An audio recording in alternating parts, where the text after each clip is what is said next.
there was a typo. Yeah. June Indigenous Tree. That was straight off the card. Straight off the card. Well, sometimes legibility and sometimes my interestingness. We can still come back to it. I'll still keep reading. Well, it's just his typing, so let me find it. See, this is why capacity building and opportunity of communities coming together to build this infrastructure is helpful and useful, and we're here to talk about it. Would you, in what forums, where can I hear more Indigenous people speak? How can I be a fantastic Indigenous accomplice? Well, it depends on what area you're in. Because Standing Rock was really loud and proud, and people travel from all over the world to get there.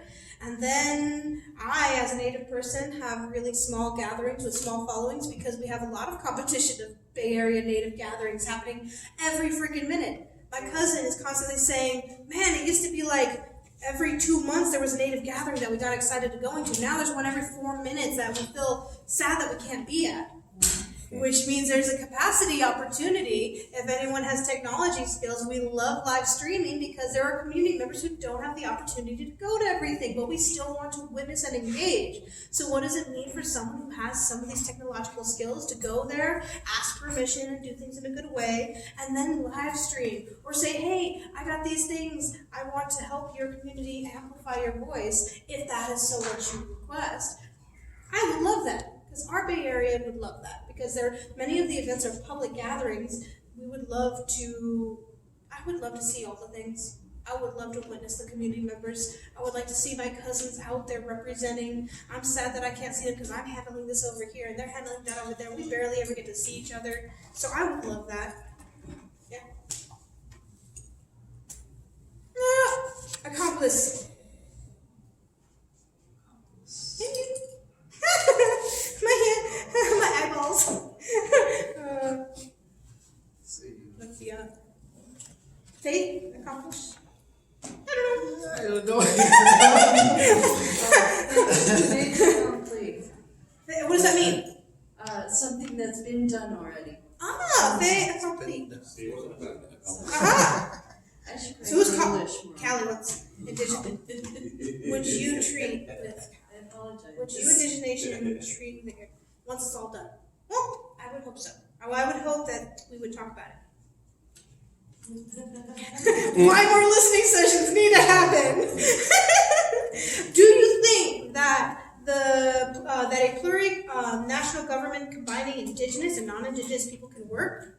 And if so, how? Could we prepare the way a plurinational government of California by offering sanctuary to immigrants together? I think that's very possible. And there could be examples that exist out there in the world today. More conversations need to be had about it. How else can we attempt to politely open communications in gaining trust with the tribes? That's a challenging one because I can't speak for them, but I do know a thread of truth. A thread of truth that there have been waves of genocide against Indigenous peoples, and here in the 21st century, I am constantly tokenized. There are many people who want to say that they're aligned with Indigenous peoples and Indigenous values, and having an Indigenous face at their side would help them be advantageous of gaining opportunities.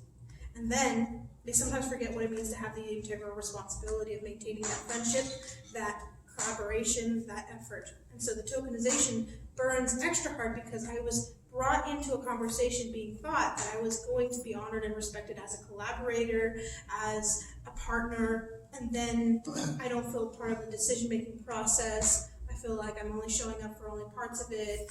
And so there are times where trust is really challenging. And so actions speak louder than words. Talking a good talk is great, but taking action on it. From the apologies, those are words. It does feel good for that acknowledgement to come to the surface. However, what actionable items can be enacted upon? What ongoing efforts, and sometimes that really does mean you're not going to get the answer you want immediately. The whole wax on, wax off. But I want to learn this. Wax on, wax off. Sorry, I'm a byproduct. I'm a digital native. That's what they call my generation. So therefore, I'm going to make some media commentary. What are your thoughts on how to gain trust with other Indigenous community members and tribes? That is a tough question to ask me personally on my experience and my journeys traveling before, during, and after Standing Rock. It is very, very complicated subject to trust someone in this environment or this rotten society, whatever you want to call it. But I have come in peace with you, and you have changed my life around after we have met. And I think Alcatraz was like a blessing and I guess I'll just see blessing. We are What in is? we're in 2019, right? Yep. The 50th anniversary of the occupation is happening this year.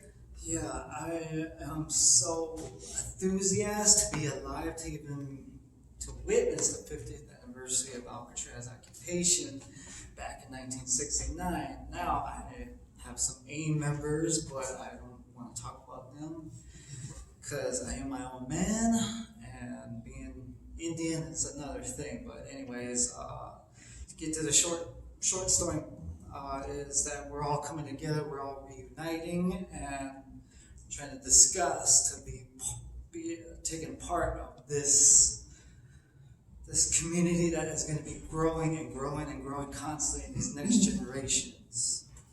And so, learning how we can build trust fundamentally is having this conversation of what that looks like.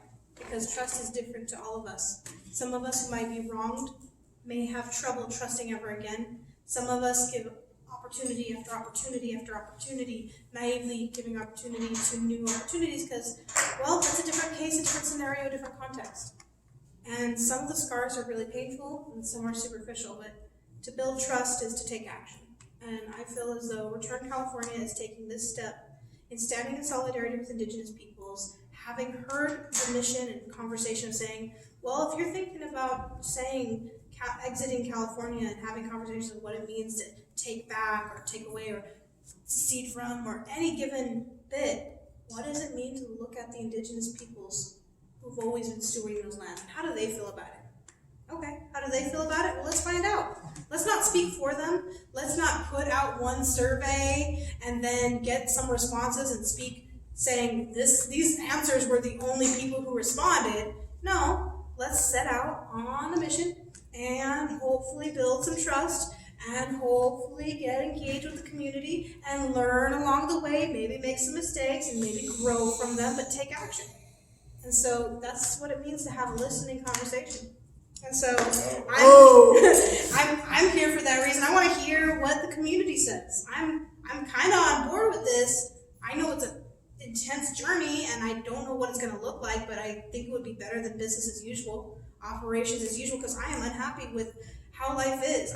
I'm barely struggling. I'm a nomadic native whose credit is horrible. I'm horrible at adulting. I can't fit into the COG expectation of have a 9 to 5 and then go drink on the weekends or go enjoy a movie over here, or go mind-numbingly engage in something. I'm like, I want to be emboldened and passionate by caring about how my actions impact the next generation. I want to be of influence. I want to be a strong artist. I speak to people. I engage with the elders. I learn from the elders. I want to learn more about traditional ecological knowledge. I want to relearn my ancestral language. I can tell you snippets. I can tell you Pida Kanama, Sikapatian, Hetel Canoso, Soto Canoso, which translates to Tierra mi cuerpo, agua mi sangre, aire el alimento, and fuego mi espíritu, which translates to earth my body, water my blood, air my breath, and fire my spirit. And that is a way that we can connect, because we recognize that we are all people of this earth. So thank you for listening. And that's us listening to everybody else. I only spoke other people's words.